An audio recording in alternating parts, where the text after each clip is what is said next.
One of the reasons I spend so much time talking about fair trade goods and ethical fashion is not just because I think they're nice products or pretty things or they're unique. Sure, I mean, those things are all well and good. But the fact of the matter is, I care about the people and the stories behind the products I buy. Fair trade is not about charity. It's not about a handout. It's not about having pity on someone. Fair trade is about empowerment, giving someone opportunity and a sustainable income and way of living. It's about treating people like humans. It's understanding that fathers and mothers around the world want the same thing for their kids that we do. They want to provide for their families. They want to support themselves. Men and women in developing nations, they do not want your charity.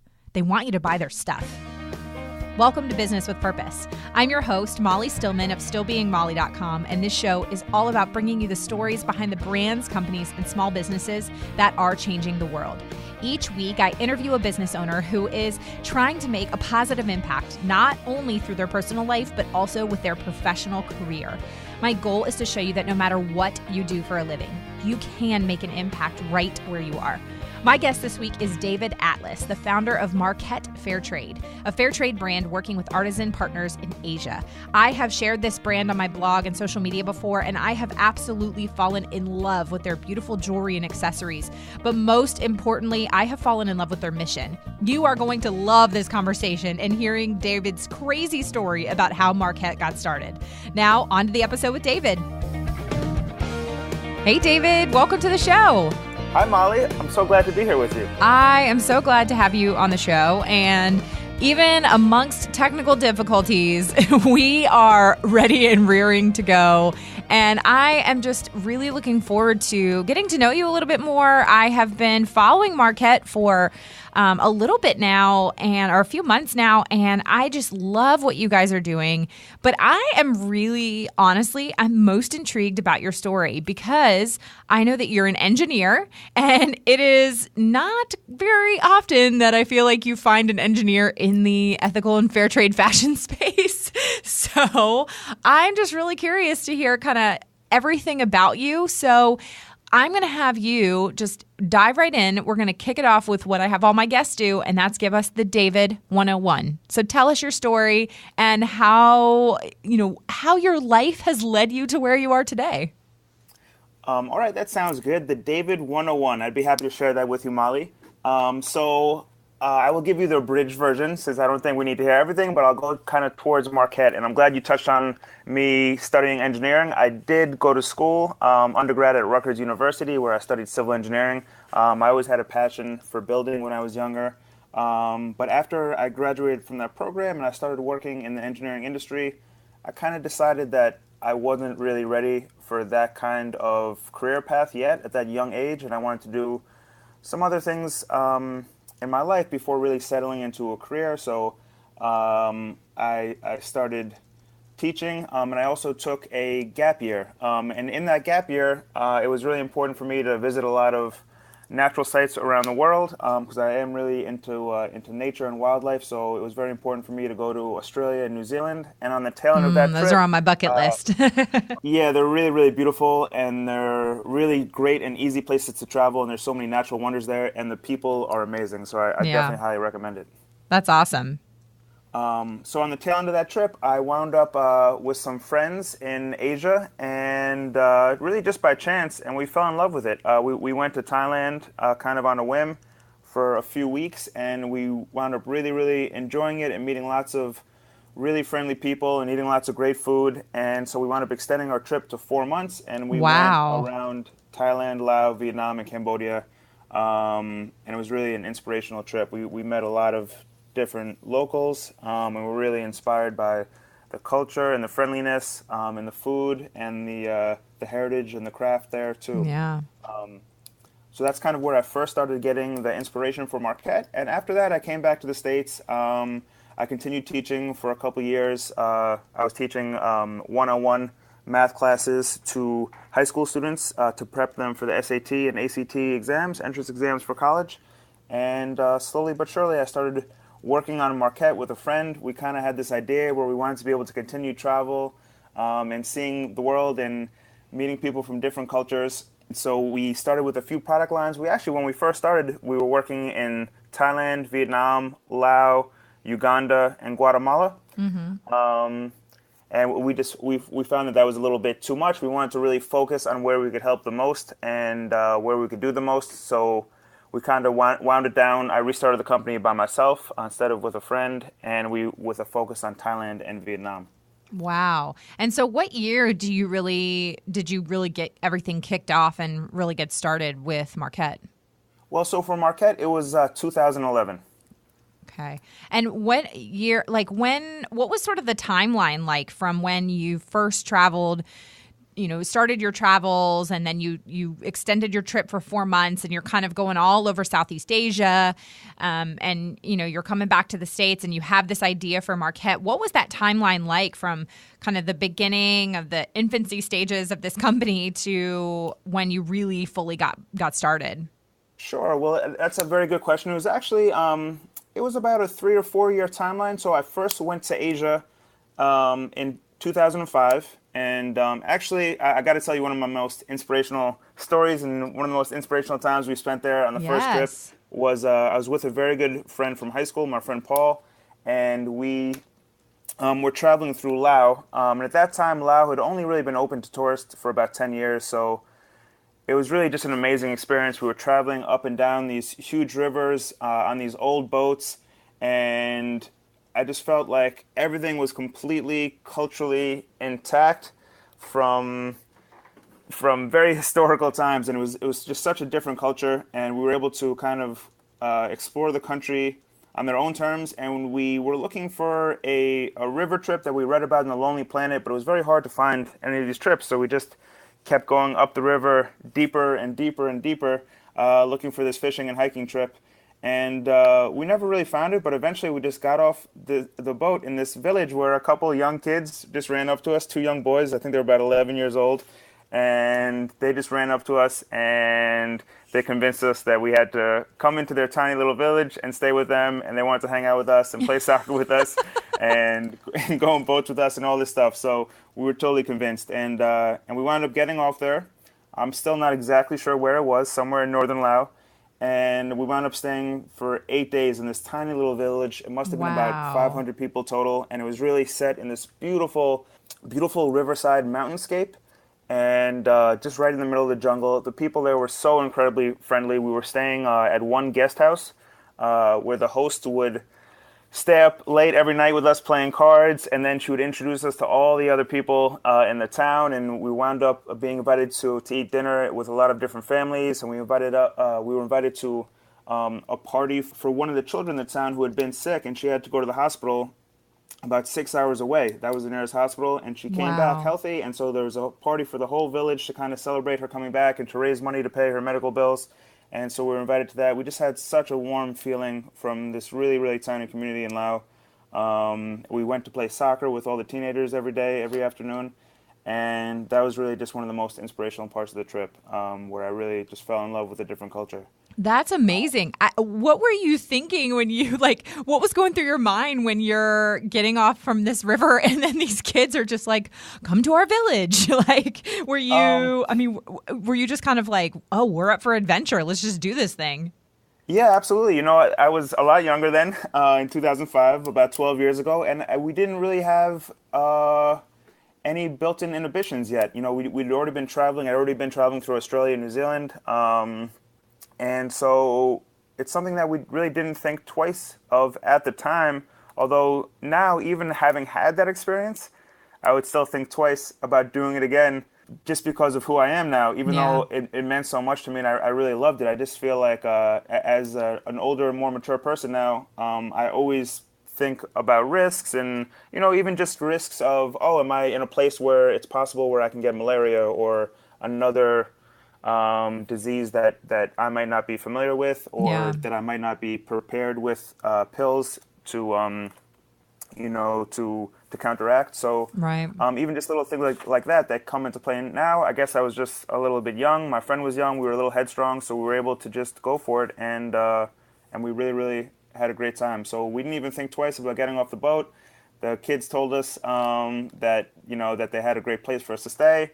I think it was like $1 or $2 a night to stay in this guest house, and the host family liked us so much that they just stopped charging us after a few days, Oh my which was goodness. also really just amazing. So How did you I mean, did they speak English? Did you have a translator? Like how were you guys able to communicate with them? so that's a really really great question. So in this village where we stayed, no one except for the teacher, no one under 22 spoke any English. So all the elders in the village, all the adults really didn't speak any English. The family that was hosting us, it was really their daughter spoke pretty good English, and so she kind of was able to talk to us and help us out and get us the things we needed. And then it was a lot of it was those two 11-year-old kids. A lot of the kids in the village had somehow learned English. Some of them had went to schools in nearby cities. Others had kind of learned it from their friends who came back. They had Yeah. had other tourists pass through the village, and I guess it was mostly the kids who were taking care of the tourists because their parents were busy working, taking care of their families, hunting, gathering, and stuff like that. So actually, the two 11-year-old boys were basically our hosts between them Wow. and the younger. I guess she wasn't too young, maybe about 19 or 20, the daughter of the host family where we stayed. Wow. Now, I will admit, so I've never been to Asia. I've never been to Southeast Asia, obviously, because I've never been to Asia. But I don't honestly, I'm going to admit, I don't know that much about Laos. What is that country like? What are some of the beautiful things about that country, and what are some of the challenges that country faces? Unfortunately, Laos does face a lot of challenges, but I'd like to maybe start with some of the more beautiful things. Yeah. Laos is an amazingly rich culture in terms of its biodiversity and its wildlife and its jungle, and it's a landlocked country in between China, Vietnam, Cambodia, and Thailand. But it has really, really rich, beautiful rainforest, and it has all these limestone formations and limestone mountains that you see throughout southern Thailand and also in northern Vietnam. So really just breathtakingly beautiful in a lot of places. It is on the same weather pattern as the rest of Southeast Asia. So you basically have two seasons. You have hot and dry Yeah. and hot and wet and the monsoon season. And the monsoon season, it is, even though it makes things very, very difficult in a lot of ways, it's also a beautiful part of nature to see the rains come and to see how strong they are and to see the rainforest grow rich from rain and to see the rivers just rushing and gushing and water, which is essential to life, just the water everywhere. Yeah. And it is a really beautiful feeling. Laos overall does not have a lot of development. The very first time I went to Laos, which was back then in 2005, you could probably measure all the laid pavement in the country Yeah. in a few days. Maybe the two bigger cities would have a little bit of pavement. Luang Prabang being one of them, which is a cultural center in the north, and Vang Vieng being the capital, really just had, I don't know, maybe a few dozen paved roads, even in the capital. Yeah. So a very traditional lifestyle, especially the first time I went. When you compare it to like a metropolis like Bangkok, I mean, Bangkok is a very cosmopolitan city. So is Saigon.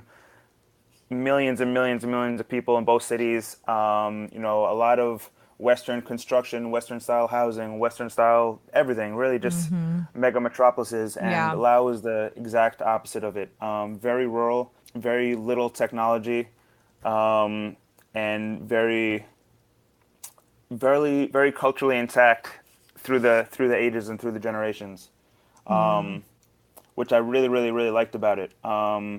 And Unfortunately, Laos had definitely some obstacles to joining the global economy because it is landlocked. I think that's the thing that's holding it back more than anything else. The fact that it's landlocked, and so much trade really has to do with ocean freight and ocean shipping, Yeah.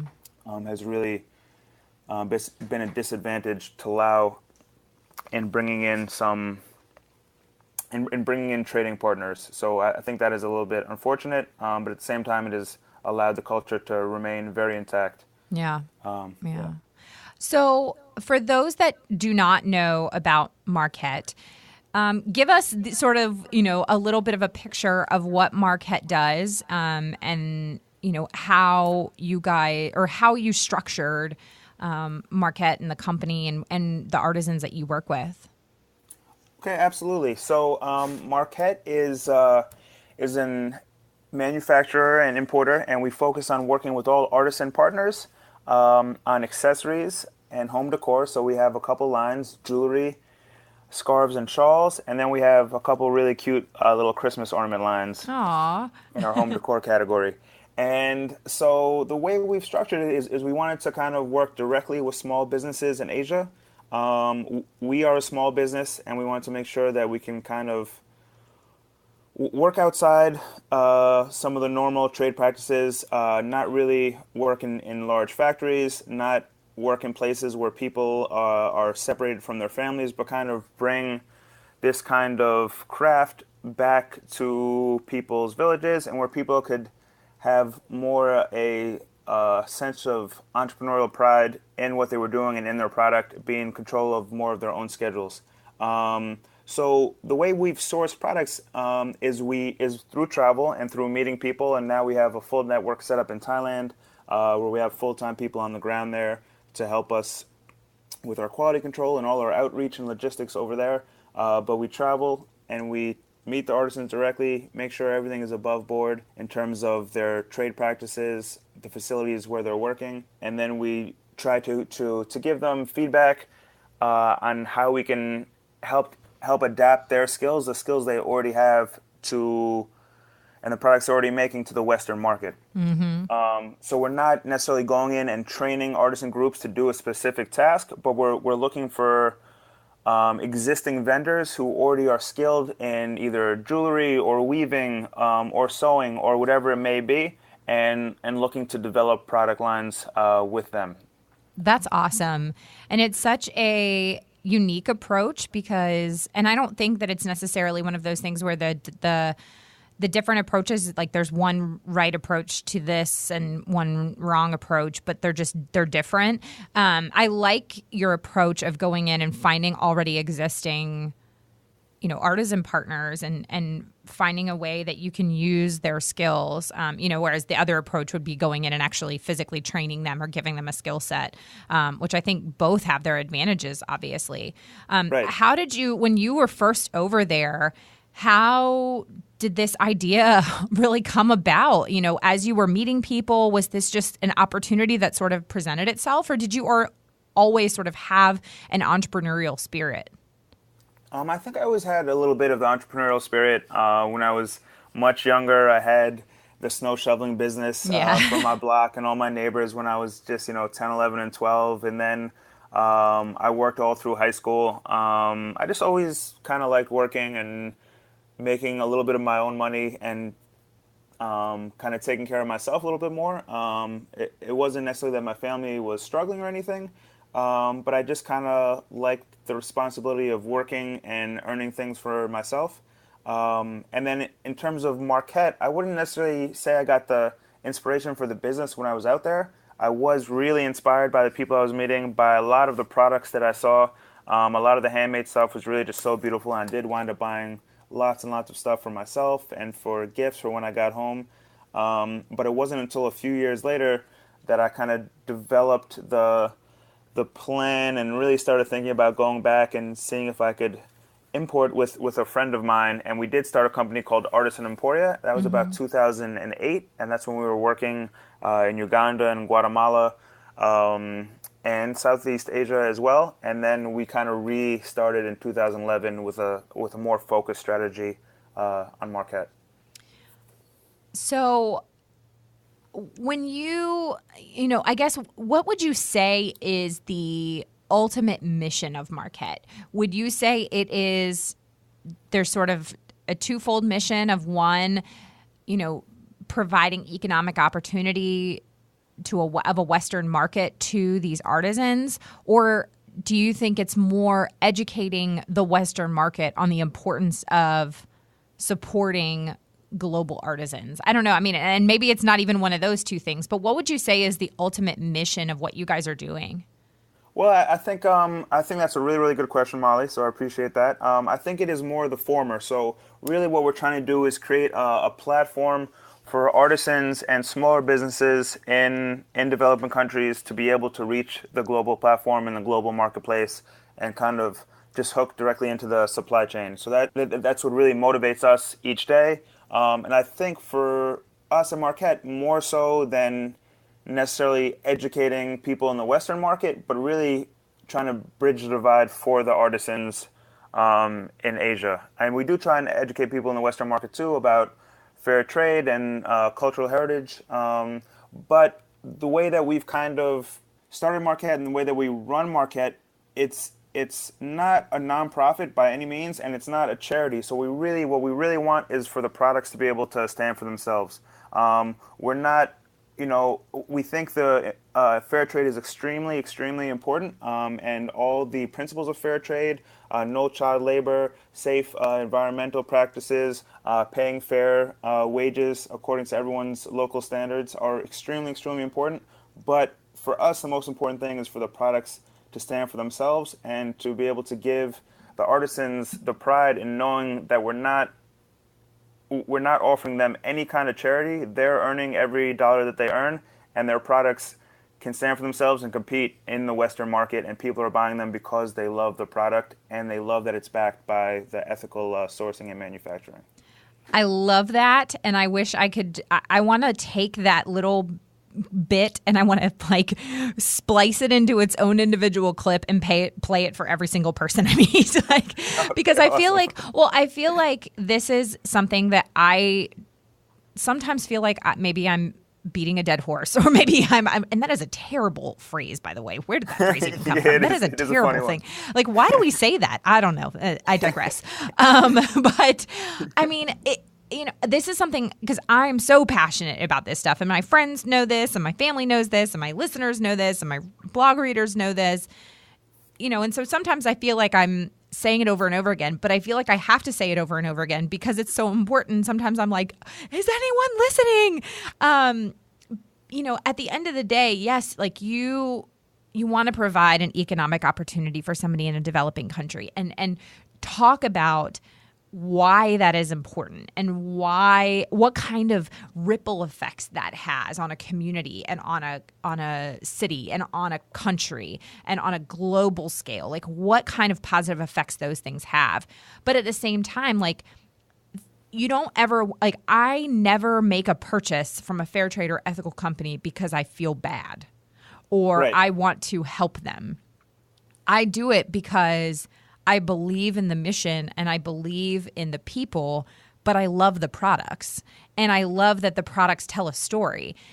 I love that when I go out, somebody says, "Oh, where did you get those shoes?" And I say, "Oh, they're the Root Collective. Oh, they're made by these, they're made by former gang members in Guatemala, but aren't they beautiful? I mean, the fabrics, they're hand woven using, traditional Guatemalan, backstrap loom techniques. And the colors are just so vibrant and vivid, and they're really well made. And, I can talk about how comfortable they are. And, but I'm not buying the shoes because I feel bad and I want to help these people in Guatemala. I buy them because they're a beautiful product, but then they tell a story, Right. and then Absolutely. I have some of the gorgeous Marquet jewelry, and I actually was wearing the new tassel necklace and one of the new beaded cuffs just last week. And I was actually at my small group, and I had like 4 or 5 people come up to me and go, "Oh my goodness, where is that? That is beautiful. Where did you get that?"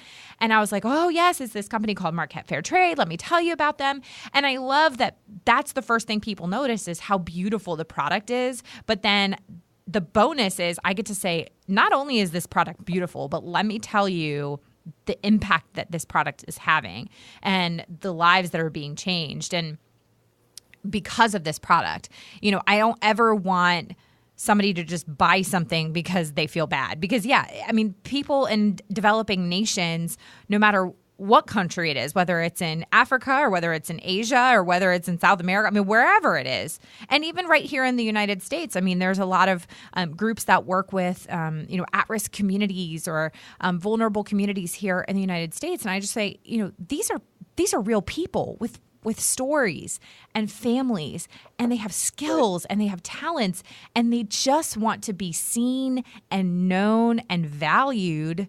They don't want your charity. They just want an opportunity. Like, they don't want you to just give them a handout. They want to be able to support their families themselves, and they want to put their head on their pillow at night and know that they did a great job and other people believed in them. You know what I mean? Yeah, that was very well put. I just think that this is something that so many people need to hear, and I love that is something that you also are really passionate about, and that you guys want to continue to do that through the products that you make. And yes, seriously, I will 1000% preach that how beautiful the products are, and how unique the jewelry is as well. I mean, because it's not something that you see every day. Like, you're not going to go to Target and you're not going to see something as unique and beautiful as some of the jewelry that you guys carry. Absolutely. No, I definitely appreciate you saying that, and I definitely appreciate you taking the time and showing off some of our new jewelry, the new Angie tassel necklace and the Cali wrap bracelet. Actually, we have a video that we're going to be releasing soon of the artisans making tassels in Thailand. Oh, that's so cool. It's a really, really interesting process. It's actually, so there's up to 8 different colors in each tassel. So 8 strands of thread, and it's just a really, really cool video. It'll be up on our Instagram, probably a little bit closer to the holiday season. We just need to edit it down a little bit. But it's so awesome to go over there and work with the artisans. And just like you said, everyone wants to go to sleep at the end of the day, tired and proud of what they accomplished. Mm-hmm. And when we are over there and working face-to-face with the artisans, that's definitely the coolest thing that we do in our business, when we're really over there and seeing the people that we're working with, seeing the people that are being impacted, and just having a good time with them, doing product development, doing quality control, talking to them, interviewing them, seeing how they interact with each other. At the artisan workshop specifically where we make the jewelry, there's about 35 artisans who come in each day. But there's also another 30 or 40 that work from home, and they're coming in on their own time, on their own schedule, to drop off jewelry or pick up raw materials and stuff like that. So there's always people coming and going. There's always laughter. There's always talking. Everyone is smiling, and it's really just such a beautiful workshop, and it's really, really inspirational to be there with them. Sometimes working over here, you can get a little lost in the day-to-day of doing paperwork and accounting and stuff like that. But once you take a trip over there and we're working directly with the artisans, it's such a refreshing feeling, and it reinvigorates you to keep pushing forward as hard as you can. I know you are loving this conversation with David, but let me take a quick break from talking with him and let me tell you about the amazing brand that is helping to make today's show possible. I want to thank this week's sponsor of the show, which is CauseBox. You guys know how much I love CauseBox because I have been a subscriber of CauseBox since the beginning. I literally started subscribing to them over 2 years ago, and I fell in love with it, and I have been a proud member ever since. If you do not know, CauseBox is a quarterly subscription box that comes out each season, and each season's box has a whole design and a product theme, but every single product in the box is ethically made, fair trade, or gives back in some way, and they're all gorgeous. This is one of my all-time favorite subscription boxes, and truly, I believe it is one of the best values. It's about $50 per box, but you receive more than $150 worth of beautiful and unique goods that are making a difference around the world. The winter box just launched, and it is phenomenal. I'll be sharing some spoilers on my social media this week, so be sure to look out for those. There are only a few winter CauseBox boxes left, and this would make the perfect gift for yourself or someone this winter. So the team at CauseBox has been so generous as to provide my listeners with an exclusive coupon code for $15 off your first box with the code MOLLY. Simply go to stillbeingmolly.com/CauseBox to sign up. That's stillbeingmolly.com/CAUSEBOX and use the coupon code MOLLY for $15 off.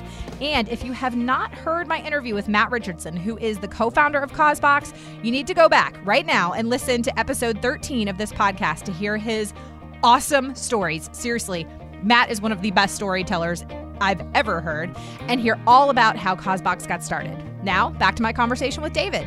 What's some of the things that you've learned from, really getting started in 2011 to now? Has the business shifted? Has your motivation or your purpose shifted in any way? What has been the biggest, change that you've seen since you've started?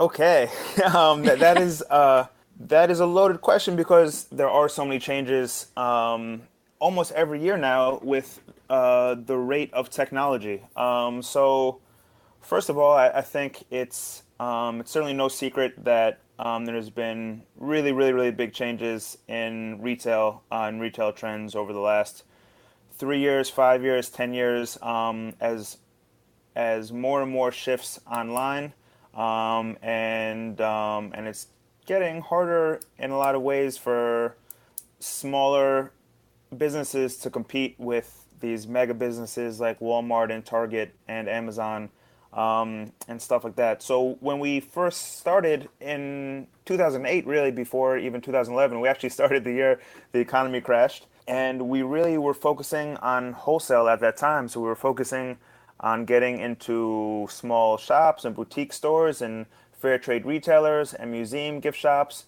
and stores like that. And that's really been how we've built our business at Marquet. And unfortunately now, almost 10 years later, the retail landscape is just changing a lot. And we still have a lot of stores that we work very, very, very closely with and are extremely successful and are getting only more and more successful each and every year, which I'm really, really proud of them and really happy for them. And it's a great achievement. But I think overall in America, there are less small stores and less boutiques that have been able to weather some of the competition. So I think the ones who have been able to weather it are actually doing better than ever. But unfortunately, I think that retail landscape has changed a lot. So we are trying to figure out the solution. We've definitely made a lot of progress since we first started in terms of quality control, how we bring products in, how we tag products so that they're easiest for our stores to work with. And we're always kind of thinking about how we need to change and how we need to keep up moving forward. We have been trying to take advantage of a lot of the technology that's presented itself over that time.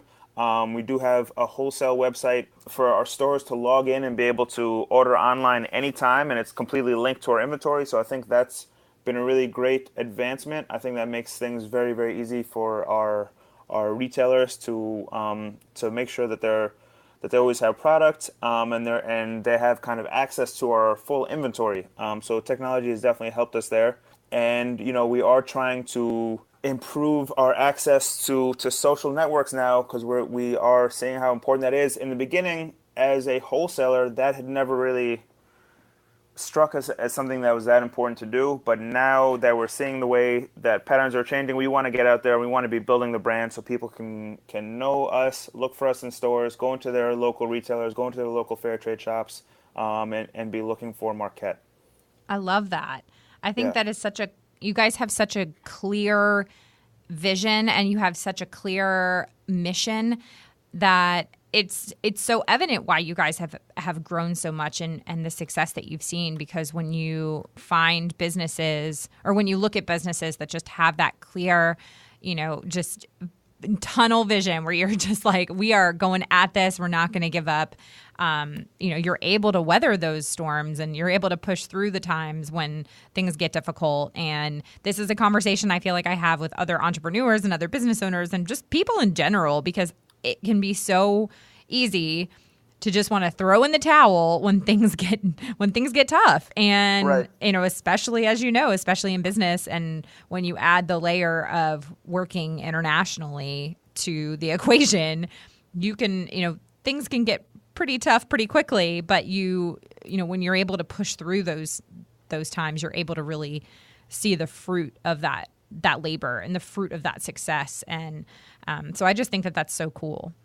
Yeah, no, I definitely appreciate that. I did not even touch on all the difficulties Oh, of working with, 7 or 8 different artisan groups, not only in another country, but another country that's literally the exact opposite time. So when it's 1 p.m. for us, it's 1 a.m. for them. And so, there's definitely a lot of difficulties there. yeah. And in terms of the industry changing, we have really been very fortunate and very blessed, and we've grown every single year since we started Marquet, and we're still on track to grow by 15 or 20% this year. So we've been really, really lucky and really blessed to be able to grow through all those changes. I mean, it has been really, really hard, and I do feel like the strategy has shifted away from what industry we thought we were getting into when we first started Yeah. as wholesalers. Yeah. Yeah. What makes you tick? Like, what is the thing that keeps you up at night? Is there a particular, I guess I just mean like, is there That's a sensitive spot for me because I have trouble sleeping sometimes. Oh, no. I think all entrepreneurs fight insomnia on a regular basis. Yes. But really, like, what is the thing that you see as maybe a problem or an issue or a challenge that either your artisan partners face or maybe our world in general faces that just really keeps you up at night, that you feel like you want to be a part of the solution? You don't want to just kind of sit back and say, oh, that's terrible, somebody should do something about that. Right. Well, the things that keep me up at night and the things that make me tick are definitely two different things. And the things that make me tick, I've just always had this kind of the entrepreneur bug and the travel bug. And I really love traveling. I really love seeing new places. I really love exploring new cultures and eating new foods. And I'm very into wildlife, and especially scuba diving.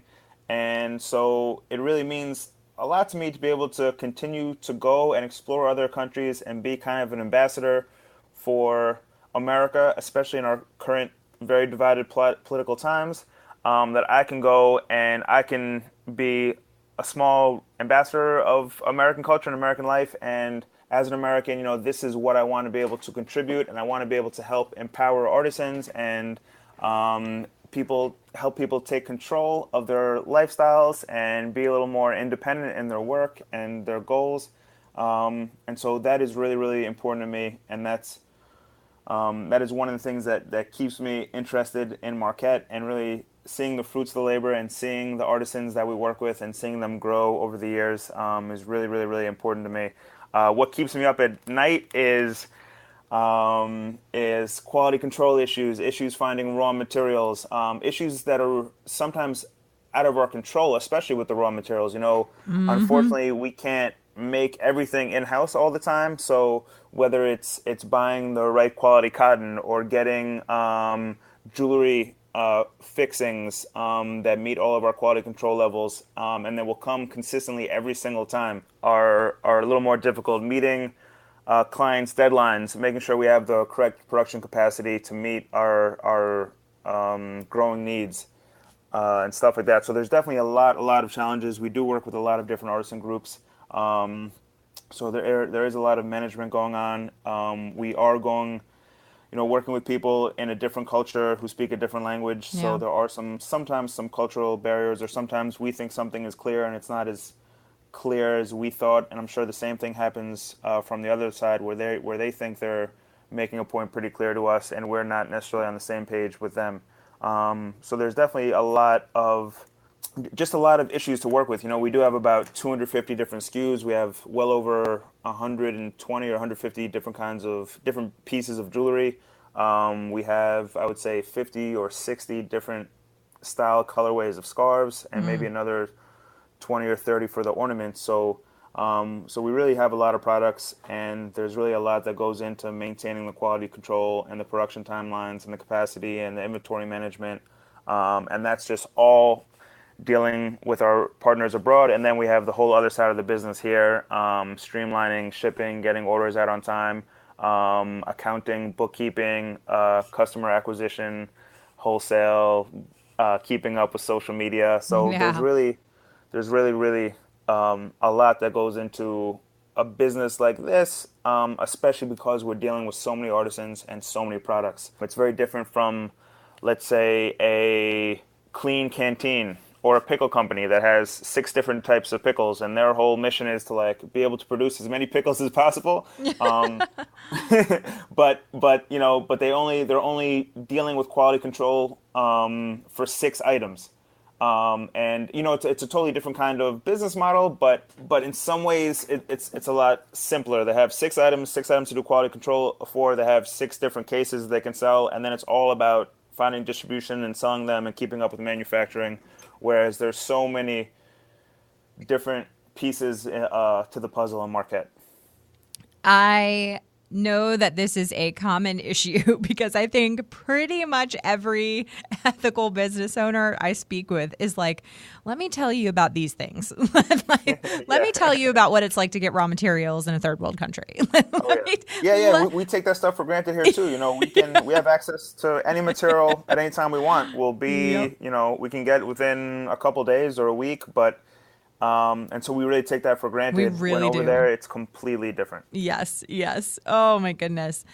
Well, David, now comes the point of the show where I just get to know you a little bit better on a fun level. So we ask some fun questions. And this is also what we're sort of dubbing the lightning round. I don't know. We don't have a name for it yet. I'll come up with a name for this segment eventually. But for now, we're going to call it the lightning round. And this is also the point in which my husband inserts a really fun sound effect here. You know what? I will have some meatloaf. Let's have some meatloaf. You want some? I need. Hey, Mom! The meatloaf! We want it now! The meatloaf! All right, awesome. David. I'm ready to have some fun. Let's head right into the lightning round. Let's do it. All right, so the first fun question is, if you owned a boat, what would you name it? Okay, I have a great. Well, I would name it the Lazy Bones. The Lazy Bones. I love that. I can't say it's original, but I think I would have to name it the Lazy Bones. I feel like there has to be a story behind this. I love boats. That was just such an on-point question. I love being on the water. Absolutely love being on the water. I love all water sports. I love scuba diving. I love snorkeling. I love fishing because I love kind of being able to harvest some of my own food from the environment. I love being out in the sun, wakeboarding, like anything. I just love being on the water. I love being on boats. That's awesome. I have to do that is a great opportunity. I always try and do that. And even here in New York, a lot of people don't think about New York as having any kind of water sports or anything like that. But actually, we are very close to the beach. We're close to Long Island. And we love to go swimming here, to take out kayaks in the bays here, to go on boats out of Long Island. There's whales and there's all kinds of marine life right here in New York. So I love boats, and I would love to have my boat named the Lazy Bones. I love it. I think that's awesome. Which fictional character would be the coolest to meet in real life? Which fictional character would be the coolest to meet in real life? Let me think about this one for a little bit. So as a fictional character, does it have to be like a cartoon, or it could be just a any character fictional character? It could be from a book, a movie, a TV show, any fictional character. I would like to meet Dev from Master of None. Oh, I've never seen that, but I have had so many people say that is like the show that I would love. Yeah, it's just a really, really great show, and I think he does. He's just doing a great job as he's on Sorry. I mean, I think he's a great comedian, and I've liked a lot of his previous work, a lot of his stand-up. He was amazing in Parks and Rec, which was overall really an amazing show. Yeah.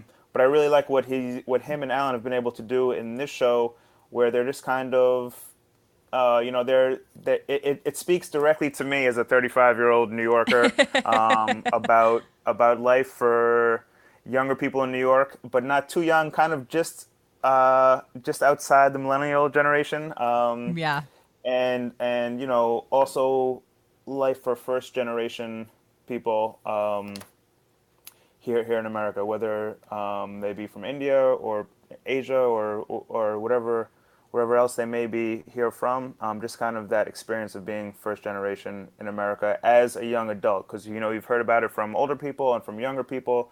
But I think he's really bringing the perspective of the middle-aged people like myself right to the forefront, and he really hits it on the head. And he touches on a lot of good topics. He's really, really funny. So now you've confirmed that I need to watch this show. So Absolutely. I'll tune in and I'll get back to you. Sounds good. I look forward to it. What's the most interesting thing you have read or seen recently? The most interesting thing I've read recently, I'm actually reading a book called Spy Secrets That Can Save Your Life. That sounds awesome. I'm writing that down. Yeah, so it's pretty cool. It's by Jason Hansen, and he's a former CIA agent. And so it's just like a lot of tips and techniques about being aware in all kinds of different situations, and how to de-escalate situations, how to avoid confrontations, and how to make sure you're aware of your surroundings, to see how you could avoid bad situations before they happen, and then also tips and tricks of how to get out of bad situations once they have gone that way. That sounds awesome. Yeah, so it's a pretty cool read. I am definitely adding that to my reading list. All right, so here we are getting to the rapid fire questions. So just say which of the two things you would pick. It's like either or situation. Hot pretzels or nachos? Nachos. Iced or hot coffee? Hot. Soda or tea? Tea. Netflix or Hulu? Netflix by a long shot. Watch live or recorded so you don't have to watch commercials? Always recorded. Rock or country? Rock. Sugar or chocolate chip cookies? Chocolate chip cookies. And then the last one, and this one might be tough for you. Thai or Vietnamese food? Thai. Ooh, I like. What's your favorite Thai dish? I really love this. It's called Pad Kai Dao, which is it's a fried egg salad. It's one of my favorite dishes. I love Gang Hung Lei, which is a spicy and sweet northern curry. I really, really, really, really like Thai food. I really like Vietnamese food too, but I personally love eating spicy food. And so I just have a great love and passion for Thai food. We have some good Thai food around here. Sometimes too. Yeah, we've got some good Thai food around here. I grew up right outside of Washington, D.C., and one of my childhood friends, she was my neighbor, was a girl. She was a couple years younger than me, but she was Vietnamese, and she was first generation Vietnamese. I mean, her parents, had just come here recently. And this is the early 90s. And her parents had actually opened up a Vietnamese pho restaurant right down a block from where we lived. So my house was on the corner, and she lived in kind of some little townhouses right next to it. And her parents opened up a little Vietnamese restaurant. Well, it was so cool because, I mean, since they own the restaurant, we would just, if I was playing at her house or if I was having a sleepover there or something, we would, her mom would just be invite us over to the restaurant and just make whatever we wanted Vietnamese food wise, at 11 o'clock at night or whenever. I could just literally walk down the street, walk in our parents' restaurant, and they would just fix me whatever. But it was authentic, authentic Vietnamese food. And it was so delicious. But I have not been able to find a Vietnamese restaurant around here that even compares. So I just feel like I was so spoiled that I had this authentic Vietnamese food that I could eat whenever I wanted growing up. And now here I am as an adult, and I'm I just want to find good Vietnamase food. So absolutely. There's nothing that can compare to actual home cooking from a person of another culture. Yes. Whether you can go to a Thai restaurant or a Vietnamese restaurant or any kind of restaurant, a Guatemalan restaurant, a Mexican restaurant, and it's not the same as being prepared, a meal by someone from that culture. Exactly. I also had, growing up obviously right outside of DC, I grew up in a very multicultural area, and my other neighbor friend, his parents were from El Salvador, and so we would go over there, and then his mom would make us pupusas, and oh my gosh, they were so good. And here I am as an adult, but actually, a friend of mine who is El Salvadorian said that there is a food truck here in the Raleigh-Durham area that is a pupusa food truck, and said it's legit.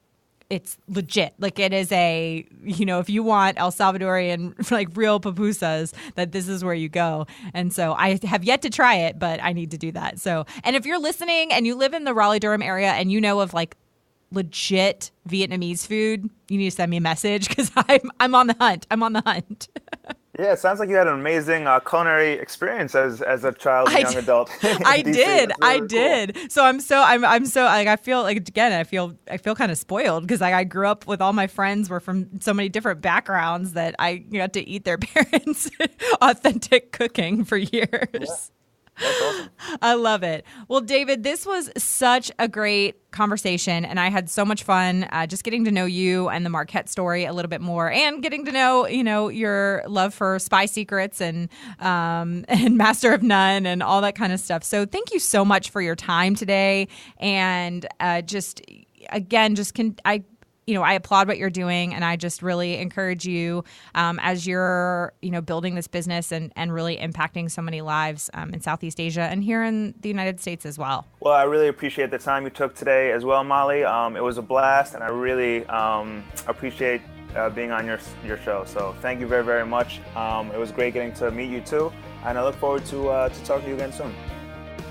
Okay, raise your hand if you want to go stay in a guest house in Laos for 8 days with 500 villagers.